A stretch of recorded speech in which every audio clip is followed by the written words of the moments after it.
आइए जानते हैं कि प्रणालिका किसे कहते हैं। यदि किसी खोखले कुचालक बेलन पर विद्युत रुद्ध तांबे के तार एक समान रूप से लपेट दिए जाएं तो वहां पर प्राप्त व्यवस्था प्रणालिका कहलाती है। प्रणालिका कहते किसे हैं? यदि किसी खोखले कुचालक बेलन पर विद्युत रुद्ध तांबे के तार एक समान रूप से लपेट दिए जाएं तो वहां पर प्राप्त व्यवस्था प्रणालिका कहलाती है। प्रणालिका का उपयोग एक समान चुंबकीय क्षेत्र उत्पन्न करना होता है। जो प्रणालिका का जो उपयोग होता है वो एक समान चुंबकीय क्षेत्र उत्पन्न करना होता है। तो आइए जानते हैं लंबी प्रणालिका की अक्ष पर चुंबकीय क्षेत्र किस तरीके से प्रूफ का निगमन करेंगे और तत्पश्चात प्रूफ से न्यूमेरिकल भी सॉल्व करेंगे। तो पहले प्रणालिका की डिफिनेशन ही याद हो जाए। यदि किसी खोखले कुचालक बेलन पर जैसे हम एक प्रणालिका बना रहे हैं इस तरीके से, खोखला प्रणालिका इस तरीके से। यदि किसी खोखला कुचालक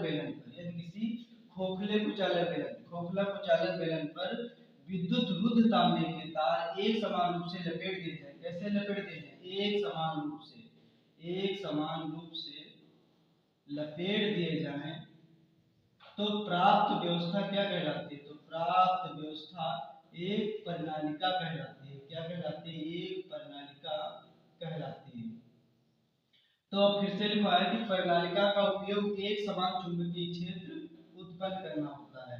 जो प्रणालिका का जो उपयोग होता है वो क्या होता है? एक समान चुंबकीय क्षेत्र उत्पन्न करना होता है। देखो हमने बनाया, यदि किसी खोखले कुचालक बेलन पर, कैसे खोखले कुचालक बेलन पर विद्युत रुद्ध तांबे के तार एक समान रूप से लपेट दिए जाएं तो प्राप्त व्यवस्था क्या कहलाती है? प्रणालिका कहलाती है। याद ही हो जाना चाहिए, प्रणालिका का उपयोग एक समान चुंबकीय क्षेत्र उत्पन्न करना होता है।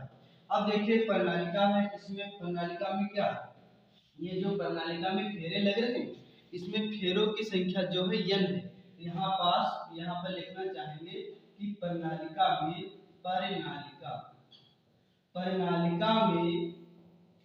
फेरों की संख्या कितनी है? प्रणालिका में फेरों की संख्या n है और प्रत्येक फेरे में धारा जो बह रही है कितनी धारा बह रही है? प्रत्येक फेरे में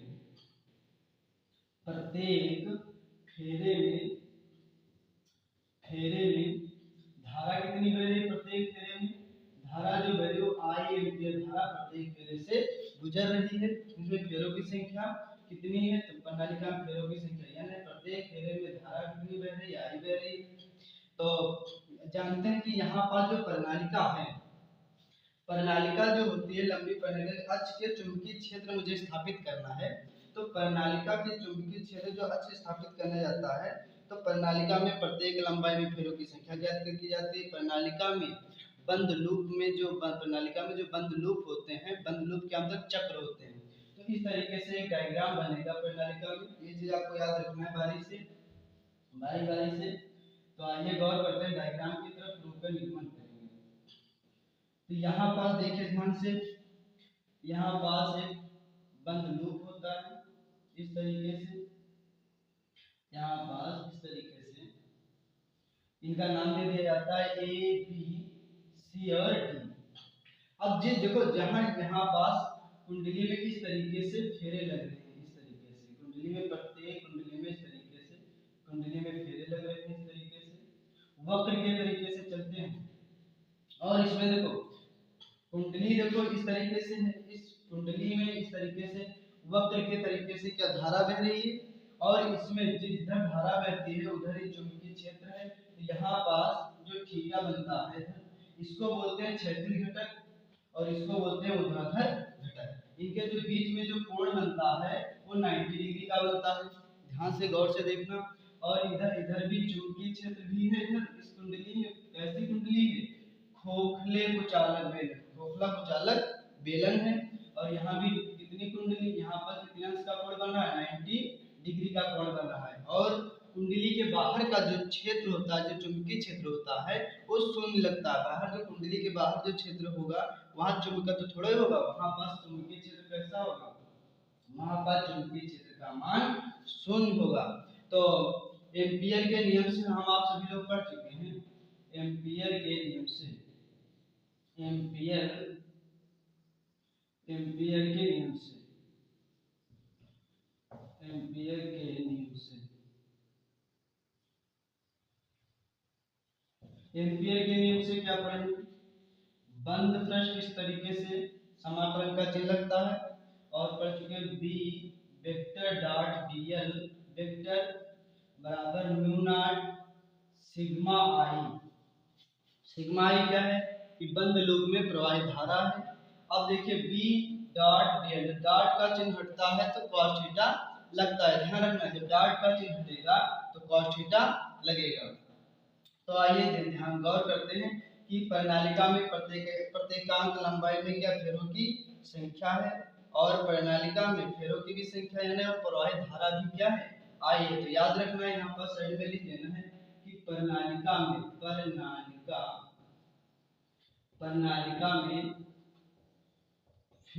की संख्या, प्रणालिका में फेरों की संख्या कितनी होती है? n है। प्रणालिका में फेरों की संख्या कितनी है? n है। प्रणालिका में जो फेरों, और ये जो एम्पियर है, एम्पियर का एक बंद रूप है। ये क्या है? एम्पियर का, याद रखना इसी को बोलते हैं एम्पियर, एम्पियर का बंद वक्र, एम्पियर का बंद वक्र। वक्र का मतलब होता है चक्र। तो इस तरीके से प्रूफ की तरफ देखते हैं तो समाकलन, जो एम्पियर का नियम क्या था? ये बंद जो समाकलन का चिन्ह लगेगा बी डॉट डीएल और सिग्मा ई आई। अब देखो यहाँ पास क्या है, हम क्या करेंगे? एम्पियर के नियम से देखेंगे कि बी डॉट डीएल। अब देखेंगे समाकलन करना है, मुझे देखना है ए से बी की तरफ, ए से चलना है कुंडली की, ए से बी की तरफ चलना है। तो समाकलन का चिन्ह लगाएंगे, लिखेंगे ए से बी की तरफ, ए से बी की तरफ देखेंगे प्लस यहाँ पास जो थीटा होगा, थीटा जो थीटा होगा उसका मान कितना होगा? 0। कहने का मतलब है जिधर कुंडली है, जिधर धारा बह रही है उसी दिशा में हम आप सभी लोग मान लो किसी धारा, जिधर धारा बह रही है उसी दिशा में कोई वस्तु को डालेंगे, वो जो कोण भी नहीं बनेगा किसी अंश का, और वहां पास कोई कार्य भी नहीं होगा। जिस तरीके से कोई कार्य नहीं होता, कोई अंश नहीं बनता थीटा, तो वहां पर जो थीटा का मान होता है कितना होता है? 0 अंश होता है। जब वेक्टर हटता है, डॉट वेक्टर हटता है, डॉट हटता है, तो वहां पास cos थीटा लगता है। तो यहाँ पास तरीके से ए से बी की तरफ देखेंगे, जो चुंबकीय क्षेत्र देखेंगे तो वहां पास जो थीटा लग रहा है वो कौन सा लग रहा है? 0 अंश लग रहा है। इसी तरीके से बी से सी की तरफ देखेंगे, बी से सी की तरफ बंद एम्पियर का बंद वक्र है। इस तरीके से देखो बंद पृष्ठ बना रहे हैं। अब बी से सी की तरफ देखेंगे तो यहाँ पास लिखेंगे बी वेक्टर डॉट डीएल।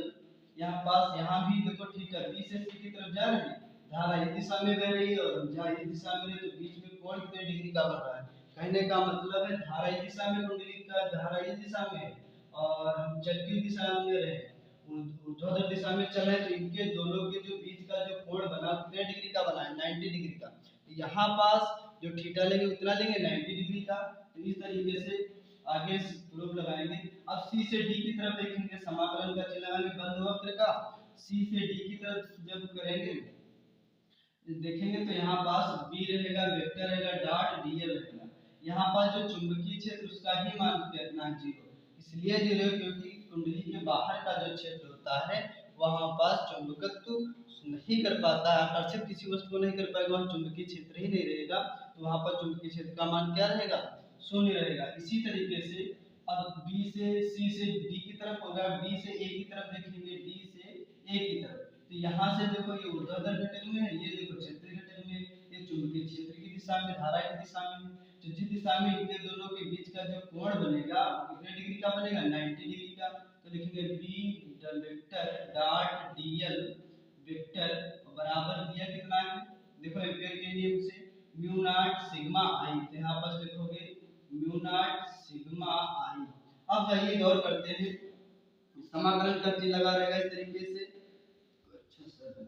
ये देखो समाकलन का चिन्ह रहेगा, ए से बी की तरफ देखना है, वेक्टर हटेगा तो बी डॉट डीएल रहेगा। तब यहाँ जब वेक्टर हटता है तो cos थीटा लगता है, तो यहाँ पास लिखेंगे cos थीटा। यहाँ भी संबंध पृष्ठ रहेगा, बी से सी की तरफ देखेंगे, वेक्टर हटेगा तो बी डॉट डीएल रहेगा। यहाँ पास क्या लिख जाएगा? cos theta.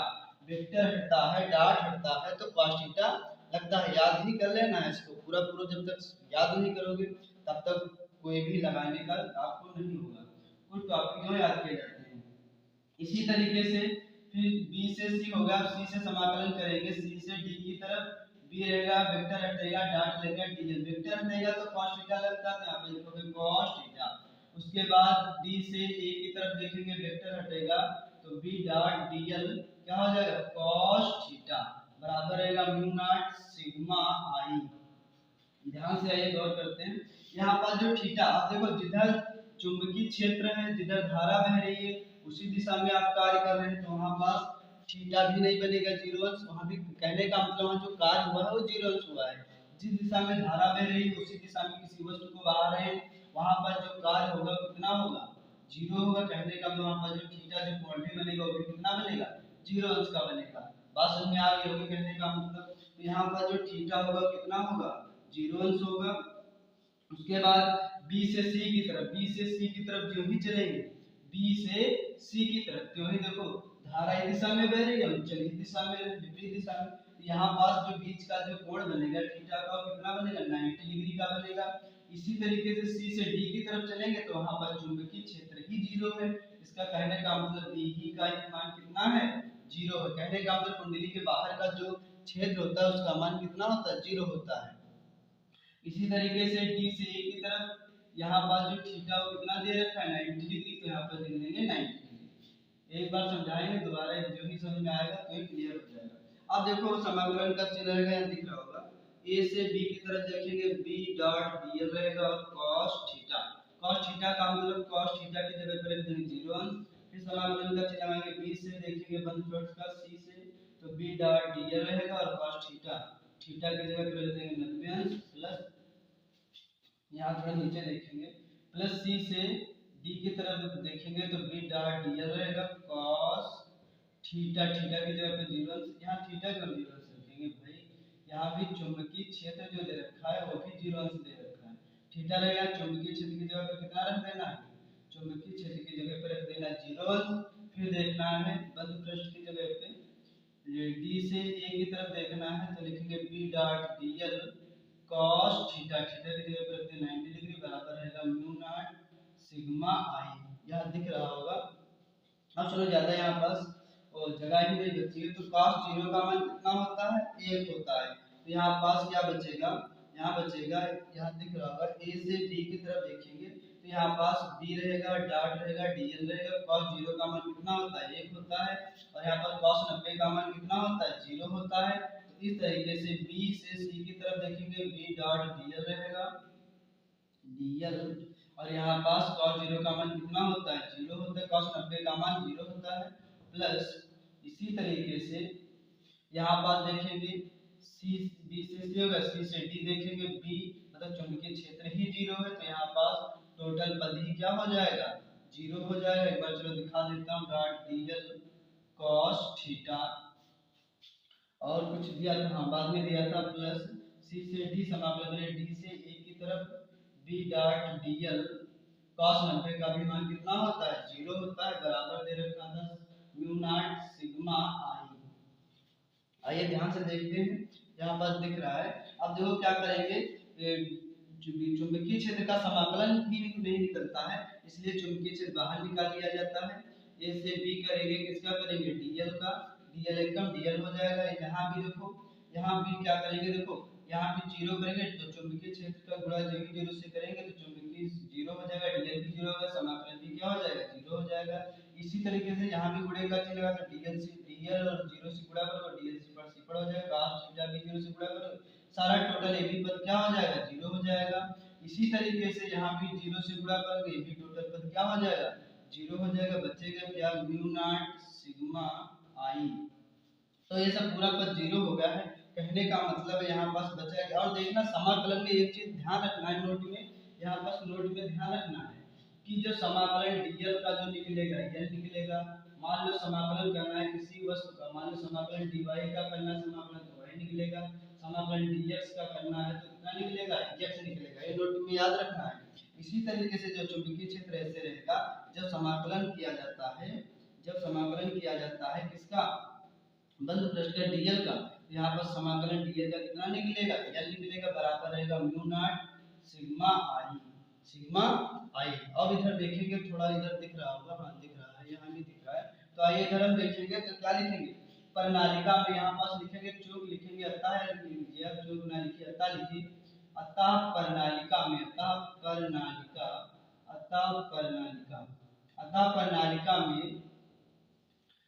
प्रणालिका में प्रत्येकांक लंबाई में फेरों की संख्या, अतः प्रणालिका में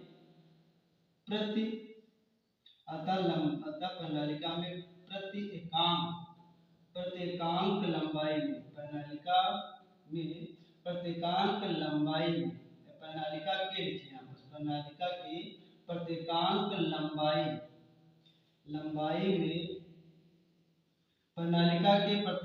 लंबाई में फेरों की संख्या,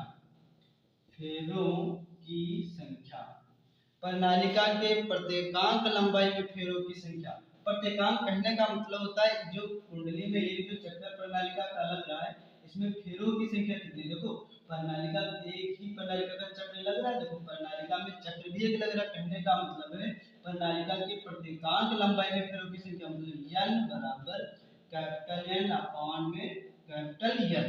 कहने का मतलब है n फेरे, n प्रणालिका में प्रत्येकांक मतलब एक प्रणालिका में, इस तरीके से एक कुंडली में कितने फेरे लग रहे होंगे, एक कुंडली में n फेरे लग रहे हैं, और लंबाई भी कितनी है, n लंबाई, तो n निकालेंगे इस तरीके से। तो यहाँ एक मान के पीछे गुणा करेंगे तो क्या होगा, n एक कम n और n की गुणा हो जाएगी। इसी तरीके से प्रणालिका में प्रत्येकांक लंबाई में फेरों की संख्या। अब यहाँ पास लिखेंगे बंद लूप में प्रवाहित धारा, बंद लूप में प्रत्येकांक लंबाई में फेरों की संख्या। इसी तरीके से l लंबाई में फेरों की संख्या, तो यहाँ लिखेंगे l लंबाई में फेरों की संख्या, l लंबाई में फेरों की संख्या। तो हम क्या लिखेंगे, l लंबाई में n बराबर लिखेंगे n लंबाई में फेरों की संख्या क्या लिखेंगे, n। इसी तरीके से बंद लूप में प्रवाहित धारा, यहाँ दिख रहा नहीं दिख रहा है, यहाँ दिख नहीं रहा है, तो यहाँ पास लिख देता हूँ, यहाँ पास इसके आगे इधर नोट कर लेना। चलो अभी हम दिखा देंगे, यहाँ पास लिखेंगे बंद लूप में प्रवाहित धारा, बंद लूप में प्रवाहित धारा, यहाँ पर दिखा देता हूँ, बंद लूप में प्रवाहित धारा। बंद लूप में प्रवाहित धारा क्या थी, यहाँ पर दिखा देंगे। अभी प्रवाहित धारा थी सिग्मा आई बराबर, बंद लूप में जो प्रवाहित धारा सिग्मा आई क्या है, ये क्या है फेरे में, यल क्या है लंबाई, और प्रत्येक फेरे में जो धारा बह रही है वो क्या है आई, प्रत्येक फेरे में जो धारा बह रही है वो आई। अब देखो जब न्यूमेरिकल हल करेंगे तो वहाँ देखेंगे कि 5 एम्पीयर की धारा प्रवाहित हो रही है कि 10 एम्पीयर की धारा प्रवाहित है, तो वहाँ पता चलेगा लगे फेरों की कुंडली में 200 फेरे हैं कि 300 फेरे हैं, वो तो वहाँ से सिद्ध होगा। यहाँ पास प्रूफ ही देखना है। तो बंद लूप में जो प्रवाहित धारा है वो सिग्मा आई बराबर यल आई, यल क्या है फेरों की संख्या, यल क्या है लंबाई, प्रत्येक फेरों की लंबाई, और आई क्या है प्रत्येक फेरे में जो धारा है उसको आई बोलेंगे। अब यहाँ पर देखेंगे जहाँ सिग्मा आई होगा वहाँ पास क्या लिखेंगे यल आई, यहाँ पास बी ऐसे रहेगा, डॉट रहेगा, यल रहेगा, और म्यू नॉट ऐसे रहेगा, इसको म्यू नॉट बोलते हैं। म्यू नॉट अपन 4 पाई छड़ चुंबक के लिए कूलाम के नियम से वहाँ हम आप सभी लोगों ने पढ़ा है, वहाँ भी डिस्कस किया है। तो यहाँ पर जहाँ सिग्मा आई होगा वहाँ पास हम क्या लिख देंगे एन यल आई, एन यल, ये सब जो लिखे होते हैं गुणे में लिखे होते हैं। अब देखो ये यल से यल कट जाएगा, यहाँ पर बचेगा क्या बी बराबर म्यू नॉट यल आई, ये आपका प्रूफ लग गया है, दैट प्रूफ PROVET। तो पहले तो क्लियर कर लेना है कि प्रणालिका क्या है। तो प्रणालिका यदि किसी खोखले कुचालक बेलन पर विद्युत तांबे के तार एक समान रूप से लपेट दिए जाए तो वहां पर प्राप्त व्यवस्था प्रणालिका कहलाती है। प्रणालिका का उपयोग एक समान चुंबकीय क्षेत्र उत्पन्न करना होता है। तो धन्यवाद, आप देख लीजिए, और यहाँ पास जो दिख नहीं रहा था उसको इस तरीके से देख लीजिए। तो यहाँ पास क्या था, यहाँ पास जो यल लंबाई में फेरों की संख्या कितनी थी, एन यल थी, और बंद लूप में प्रवाहित धारा जो थी सिग्मा आई बराबर एन यल आई हो गई। एन क्या है, एन जो है वो आपको फेरों की संख्या है, यल क्या है प्रत्येक फेरे की जो लंबाई है, और आई क्या है प्रत्येक फेरे की धारा है। जो नहीं समझ में आया तो कमेंट करिए। जहाँ तक हमारी कोशिश रही है कि आपको बारीकी से समझा दें। ऐसे ही वीडियो आपको अच्छे लगे तो लाइक करिए। धन्यवाद।